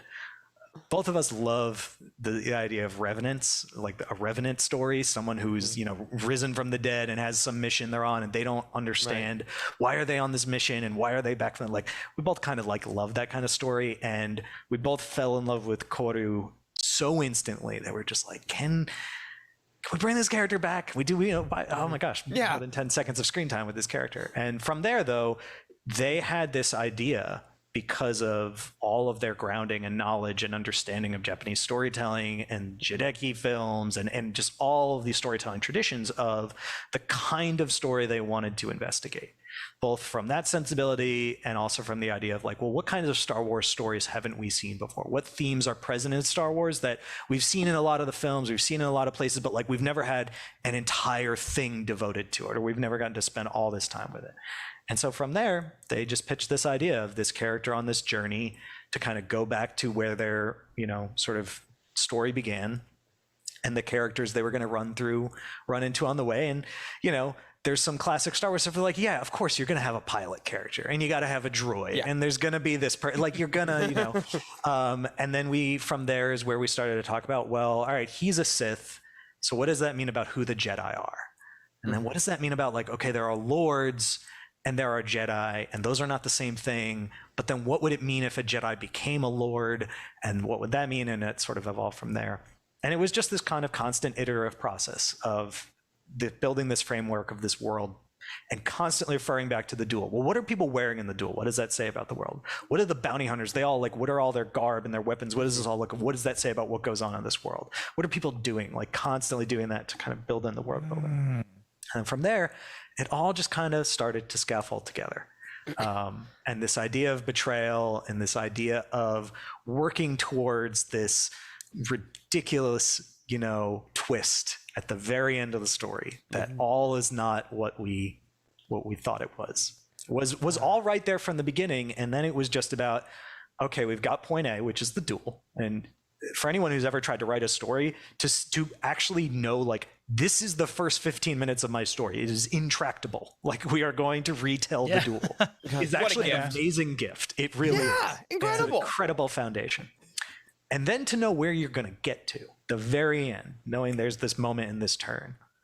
And then you just have to fill in the middle, which is still hard and challenging, but having these two anchor points then just creates the fact it's like, I already know where the bridge starts and where the bridge goes. I just got to build the middle part, which is still challenging, but is just it. But it was all mostly fully formed from the beginning, and it was about honing and tweaking. I gotta say, Tom, I love that the first part of the middle is, what if we control death? Like, that was the first step. Was like, wait a minute, what if Kuru's not dead? Like, what a brilliant first leap of like, that usually wouldn't be the first thing. Well, that came out of this concept of, at every single moment, we were constantly talking about, okay, this is Star Wars, but this might not be the same. Things might not work the same here as the Star Wars we know. Universe, Some things obviously work the same, like lightsabers still are lightsabers. They look a little different, and this one goes into scabbard, but like, and this one turns into umbrella, but like lightsabers are lightsabers, and a lot of the things. But so every time but then we started to talk about, okay, the things that are going to be different every single time. Really, I really mean this. Every single time we had a conversation of, why is it different? Not just like, let's make it different just because we can make it different. Right, that's not really interesting. That's not informing story. That's not driving story forward. That's just like, let's make this way instead of that way because it's cool. And we didn't want to do that. So we were talking about ghosts, and we were talking about spirits, and we were talking about, well, ghosts mean a certain thing in Star Wars. They have a very specific function in Star Wars. They kind of only appear in very specific ways. They look a very specific way in Star Wars. But what are ghosts like? What does Japanese storytelling say about ghosts and spirits? What is the relationship to those storytelling traditions and ghosts? And then in concert, then what does that mean for this book? What can we do with ghosts? And from that, we were like, well, if we're going to be playing around with ghosts and spirits and things like that, well, why can't we then go back to this character that we both dug? And what if the driving force is she wakes up and now we've got someone chasing the Ronin, and no matter what is happening, we've got this driving bit of motivation of this character who's chasing him down. And that was sort of where that came from. But it was informed by this idea of like, okay, Ghosts, we're not going to do quite the same thing. But it wasn't just let's do something different just because we can do something different. It was how does this actually inform the world or the story? And Ghost was just one of the things that we changed that had that same thing. But literally everything, even down to the words that we used. Like we used Dreadnought because we decided that it actually made sense to not use a familiar Star Wars term like Star Destroyer in that case. It actually made more sense to use a different ship name, even if like broadly speaking, at least in my mind, that those ships still sort of probably look like Star Destroyers with some slightly different aesthetic, but it was important not to use that same word for storytelling reasons. So that's just where that kind of came from for Koru. And for bringing her back. Emma nailed it. Let's just get it up there. and I love that idea too, because it's like in that same respect, bringing it all the way back to Fox, I think that there's a lot of times where you can read books where whenever a storyteller character is brought in, or like a writer or something, writers writing writers or writers writing storytellers can be kind of a mixed bag. I've found not only in Star Wars but just like in general, because like they're either the most important person in the story because writers love writers, or they're like super depressed and drinking coffee by a window all the time, or like, you know, it's a mixed bag because they're so intimately involved with it. And one thing I really loved about Fox's portrayal is it's just what you said about everything else, Tom, is that they were a storyteller because clearly it fit where the narrative had to go. Like you needed a storyteller to propel the Ronin to that next part, to impart these stories, and that storyteller is also a warrior, is also someone that had a past of some sort. But what a unique, I keep saying that word, but I'm going to keep using it, a unique idea to have a person whose life is stories, yet they cannot remember their own. Like what an amazing paradox to put in here to confuse not only the characters, but us as the readers, to be like, they cannot remember their sole purpose, so they must try to keep telling other stories till they remember their own. Is just, dude, it's awesome. It's just awesome. It's just so cool. And like, you can see that Emma, based on what you just said too, Emma's creation of this story is so based around those ideas. And I think that's what makes this book so impactful. Emma also had the smart challenge of, there is a very easy way in which this book becomes very exposition heavy because we kind of have to reinvent an entire world for you, like because we have to deliver everything. But by using Itzuna and like those moments where the traveler jumps into first person to tell you a story, they're giving you the exposition of this world and this galaxy. Yeah, for sure. But the medicine's going down easy. You know, it's not, it doesn't bog down the story from a pace perspective. It doesn't grind us to a halt and everyone's twiddling their thumbs for 45 minutes while we tell you how, you know, ships and gravity work in this story. That was the other reason behind a character like the Traveler, is they can let you do the stuff that has to kind of normally be in the background of a good story in order to keep it going, and it can be foreground, but it'll be germane to what's going on. Yeah, and it's not like, you know, oh, hard day of traveling, let's get a fire going. Say, by the way, what was the first war about, Traveler? Well, the four nations lived together in harmony. Like it can absolutely be that kind of thing. Not that I don't love the opening credits of The Last Airbender, don't get me wrong. But, you know, you don't need it in every story. Wow. Well, hearing the behind the scenes, honestly, about how this book came together, I'm kind of blown away by how many people were just intimately involved in this process. Like, it sounds like a team effort, even more so than a typical book that comes out. And I'm enjoying hearing about that behind the scenes stuff just as much as I am discussing the story itself. This has been an absolute blast, Tom. Thank you so much for joining us. Tom. I hope we can get more of your insights in the future too. Whenever you want. Yeah. All right. Clip that. Keep it. Because yes, man, this has been phenomenal. I mean, it's such a cool thing. I think that, you know, we've all gotten really excited in the past about like, oh, the new Blu-rays are coming out. You get more docs. Oh, the Disney Plus things are coming out. Like all the filmmaker features on the Visions things. We're so awesome. And like, it's kind of how we talk about books. Like, there's more Star Wars happening. There's more behind the scenes Star Wars happening every day. Like, that's your life, which is never not cool. So yeah, we will 1,000%. Now I know you're, again, as we said earlier in the show, next week, you know, you're hanging out with Timothy Zahn. That's fine. You know, that's cool. You guys will be great. Like, I'll pull a doubleheader. I'll come crashing back. If you let's need keep. me. Great. Then We'll let's talk. do. Yeah. We'll talk. Keep this. Yeah. We will absolutely coordinate because we will be going. So yes, thank you, Wes. As we're wrapping up here, Wes just put the link again to that event that Tom's going to be hosting with Tim. It's weird to say Timothy's on. I can't do that. Timothy's on next Monday in the chat, and I think Wes, can you put that in the description of this video as well? Sure. Awesome. Thank you. So I guess. Like, God, we still have so much more to go with this book next time because it's so thick. This is already our longest part 1, which I'm so glad about. But Tom will absolutely get you back next week to talk more about this. But I guess any part 1 last thoughts just about the Ronin character, about the Traveler, or about just anything. Any kind of last little bits you want to share with our folks before next week? Oh, that for me. I thought that was. That's for. Oh no, that's for you. I don't care about these jokers. I'll talk about them all the time. I'll give you. You know what? I'll give you one cool tease thing that we will definitely pick up on next week. For people watching this to go forward, is that the voice that we will refer to her as the voice, the witch, the voice, was not originally part of the story. The witch as a character was part of the story, and the daughter as a character was always part of the story. But the idea of the voice was not originally part of the book. Interesting. Wow. And then we had a problem, and we found the solution in this disembodied voice who entered into the narrative. I love it. Okay, so that asks me one last quick thing I want to ask you. I've always wondered this. As someone who is intimately connected with the changes of the stories, you see the drafts, you see the changes. You're also clearly a huge fan of the universe, of the stories and the characters. Do you ever find it difficult to separate the brains of, like, I, Tom, Star Wars fan, am loving this, and I now know what happens, versus I'm Tom, I know what could have happened 18 different ways and didn't happen, and now the real thing happened is this? Like, do those streams ever cross?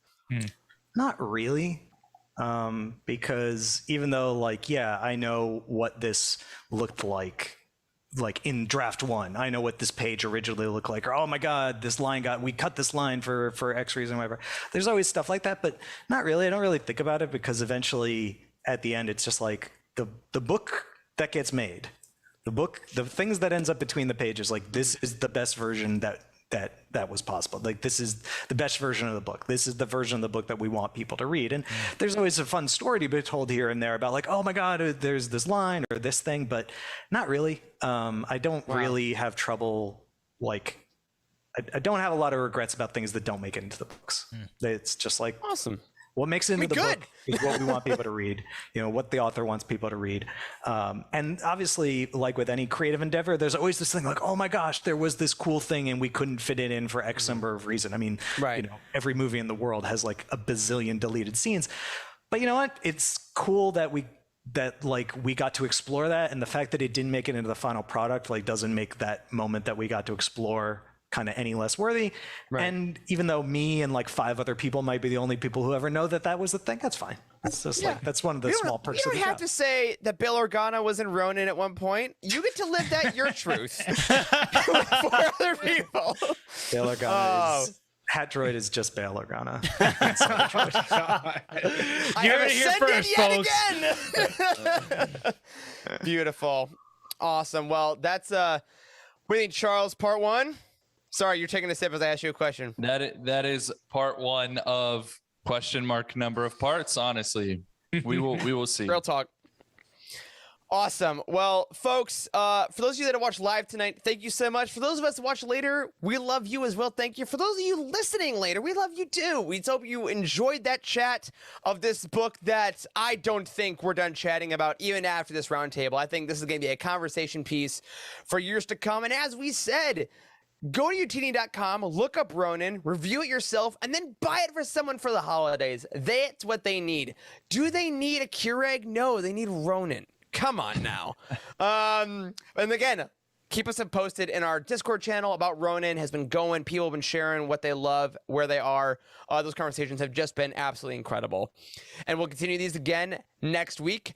Go check out Tom's event or check out our roundtable. And we'll, of course, grab Tom when he's done to that, talk more Ronin next week. But my friends, that will do it for this week's episode of The Living Force. If you support us on Patreon, thank you so much for all of that. I hope you're enjoying your Attack of the Clones, your upcoming Rogue One, and your Revenge of the Sith commentaries. I'll watch Star Wars till I'm dead. I don't care. A special thank you to Cheryl Bell, OK Endar, JG Kars, Earl Q, Patrick Ortiz, and Carl Sander on our Jedi High Council, and Matt Billington, Tyler Latour, Elizabeth Cloutier, Jason Mitchell, Freddie C., and Sally and Chris Eilerson on our Alliance High Command for all their amazing support. You can find us on Twitter. I'm at Eric Eilerson. Corey is at Doc Star Wars MD. Charles Zetzi Hankel. Wes is at Boss West. And Tom is at Darth Internus. A special thank you to Matt Davenport, our amazing editor. Ryan, our graphic designer extraordinaire. And Wes, our producer and community manager. Thank you to Corey, Charles, Wes, and Tom for podcasting with me tonight. Thanks to all of you for listening and watching. And as always, may the Force be with you.